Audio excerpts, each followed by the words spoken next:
Hey everyone, I am Michael Watton. And I'm Mark Watton. We are twin brothers from Corner Brook, Newfoundland, and we are in a punk rock band. We are West Street Children.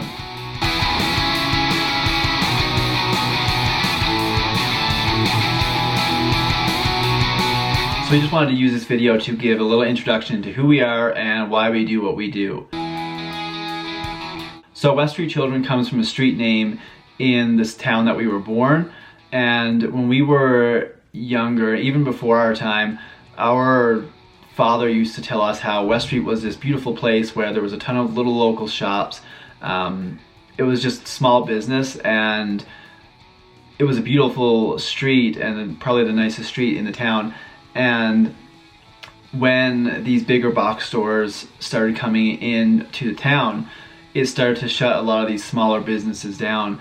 And so West Street Children really just reverberates this time of, going back to when we were children, or our father, his generation were children, and just living that, life of that more, I guess, simple life before these box stores came in and took over the world, essentially. So it's just a call to simplicity, a call to an older time, a better time, and yeah, that's where our name comes from. Speaking of our parents and that generation, that's really what got us into music right from the get-go. So our father is a musician who played in multiple bands throughout his entire life and still is playing to this day. And he was also a music teacher at our high school and elementary school. So being from a small community means that we generally had the same teachers we knew the same teachers from grade kindergarten to grade 12 until we graduated. And our father was our music teacher for those 13 years.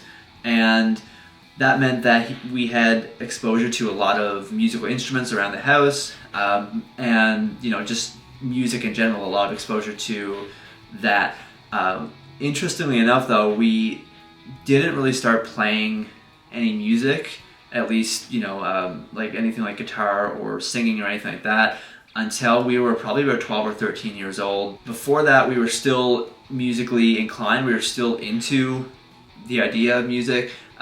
We ended up, Mark and I, just doing some dancing, like boy band type of dancing, and that was really our biggest exposure to music. Before that, and even during that time, I think I remember like lip singing and pretending to play the guitar. And I know that there's evidence of us using our father's guitars as a slide because we beat some of them up over the years. But yeah, it wasn't really until we were 12 or 13 years old that we got into actually playing music. And before that, we were just kind of dancing. But once we made the transition to music, to playing music, and we got into real music, that dancing in the basement soon turned to playing music, writing songs, and teaching ourselves all about punk rock in our parents' basement. Yeah, so I think how it started was I was homesick from school one day, and I was flipping around the TV and Much Music, when they still played music. I saw a video for Boulevard. It was either Boulevard of Broken Dreams or Holiday by Green Day, and my mind was just like blown. I was like, I don't know what it was about it, but it's just something like connected in me, and I was like, why haven't I heard this kind of music before? And when Michael got home that day from school, I was just like, I gotta show you this band. But there was no such thing as like YouTube or Instagram or anything like that back then. So I don't even know how I did it. I think we just kept watching Much Music until they played those songs again. And from there, we just got into bands like Green Day, Billy Talent, Sum 41, My Chemical Romance, and our whole world just flipped upside down musically. And like Michael said, we just kind of took that and we wanted to become that. We wanted to be a part of that scene. So we just started playing. We were already playing, I think, in a junior high band, like I guess like a kind of brass band. A concert band. Yeah. So we were already playing at that point in like a concert band in our school. And then our father started up a jazz band, so we kind of got a little more introduced to things like bass guitar, electric guitar, and he taught us singing as well.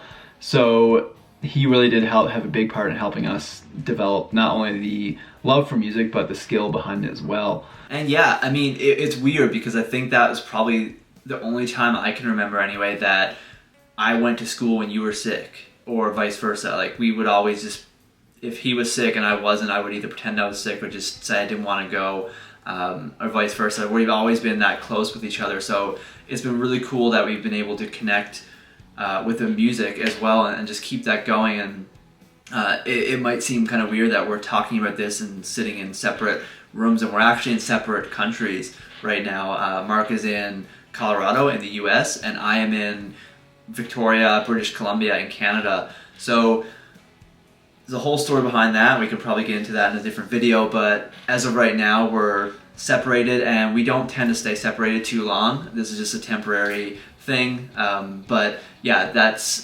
not the norm for us, and it goes all the way back to junior high, high school, even before elementary school, when we wouldn't even want sick days together, or wouldn't even want to go to school if the other one was sick. So yeah, it's just always this kind of natural progression of just always doing things together. And I think when this connection came with Mark, telling me, hey, I saw this really cool band, I don't even know if you said it was different or anything like that, but I remember just waiting and watching, and then we just started had the VCR tapes, and we started recording every single song we could, and started learning them, started trying to write our own music, and that's really where it kind of blossomed. And I think this type of music is the first thing that really spoke to us emotionally. I think it hit that emotional chord that other music hadn't to that point. I think that's what really pushed us, and then we had this whole arsenal at our fingertips with our father teaching, and our parents, both our parents, our mother and our fathers, being super supportive.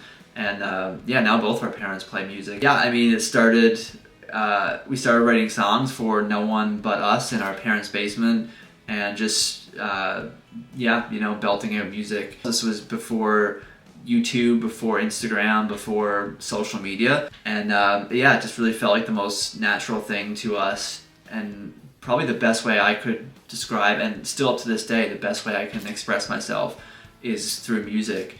And that started at a very young age. So it's always been that way. And then we slowly started branching out, putting feelers out, and I think our first show was in front of our entire school, like 700 people, at a Christmas concert, and we didn't play a Christmas song even though we were supposed to. We lied and said it was a Christmas song when it wasn't, just so we could get on the roster, and then we kicked it off then, and that's kind of what started the addiction for live music and recording and writing and playing. And then it was still a few years after that before we released anything digitally, but we kind of did that all hands-on on our own as well. So as for what we've released so far, we started back writing our own songs in mid-2000s. We released our first album in 2014, not on the radio. And that was done, like all of our albums from day one up until this point, have been recorded, mixed, mastered, written, performed entirely by us, usually in our basement. So we haven't paid any extra external sources to mix and master or put any finishing touches on or anything. We've always just loved the hands-on approach of doing it ourselves. So that's how we've always done it, and we've loved to do it that way. And it's been a natural progression for us. And yeah, like I said, our music has spanned back as far as 2014 as some of our first music on iTunes and Google Play and Spotify and I guess SoundCloud when we first started. And yeah, we did it all on our own. We learned it all on our own. So it's always been how we've done things. Yeah, I think we started doing that because we couldn't actually afford to send our music away to do it, and the town we were from had very limited options to begin with. I'm not even sure there was a legitimate recording studio there, but nonetheless, we didn't have the money for it anyway.